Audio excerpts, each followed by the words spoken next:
Now, the great thing about an evening like tonight, and I really like it, of course we work on our own, you've got to work on your own, you've got to get on with what you're doing, but occasionally it's good to all come together, because none of us have got it together, but together we've got it. That was good, wasn't it? Yeah. Well, every time I say something I think it's very good, I'll just tell you it's really good, in case you know. Right, repeat after me, okay? None of us have got it together. After me, right? None of us have got it together. None of us have got it together. But together we've got it. You see, no one monopolises God's truth.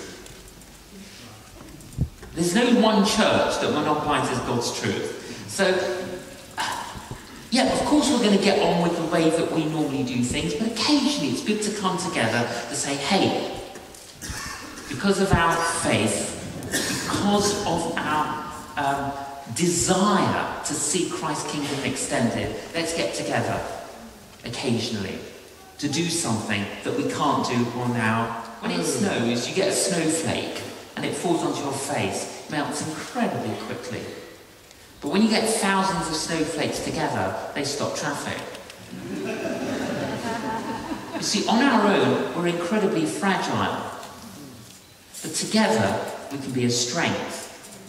And so, for example, well, you've already heard, at Christmas time, in the ice arena, we want to fill that whole place and have an opportunity to proclaim and communicate something of the truth of what we know about Jesus. But that is dependent on all of you coming and bringing your friends and your family and your neighbours and your colleagues. And we're not very good at that. Not really. We're not very, very good at that. Hence, coming and doing breaking news. If you want to learn how to play the piano, you take lessons. If you want to learn how to drive, you take lessons. The church is not good at communicating faith to others, and yet the church is untrained and doesn't take lessons. So here's an opportunity to have some training. 6 evenings or 6 mornings. Great opportunity for everyone here to say, hey, in the midst of all that I do, this is such a priority that I'm going to do this. When we get to heaven, there are 2 things that we're not going to be able to do. One, we're not going to be able to sin. 2, we're not going to be able to evangelise. Now, it's obvious that God has not left us down here on earth to sin. But he has left us down here to evangelise. The message of the church, essentially, is about 3 things. Look up, worship. Look in, well-being. Look out, witness. That's it. That's what the church does. We do 3 things. Worship, well-being, witness. However, all research indicates that the church spends 95% of all of its time, energy, money, resources, manpower, womanpower, on 2 of those 3 things. Wonder what those 2 could be. Worship, well-being. Would you not say there's a slight imbalance? Well, maybe I'm Greek, but I think there's a little bit of an imbalance, actually.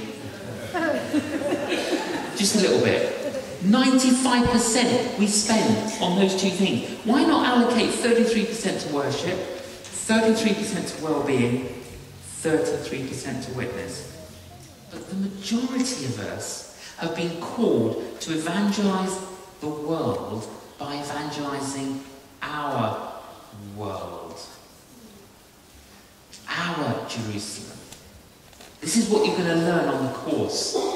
You're going to learn how we're going to do this. And listen, I've been a minister for this. Here's my conclusion. How are we going to do this? This is my conclusion. Right, 3 words. Praying, caring, sharing.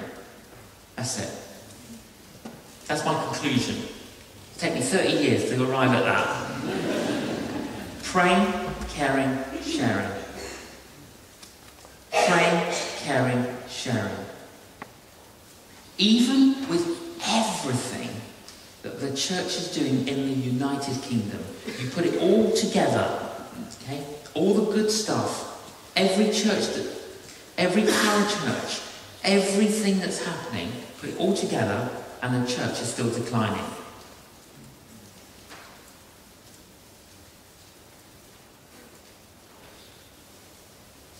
And it's declining on this island. I've done my research.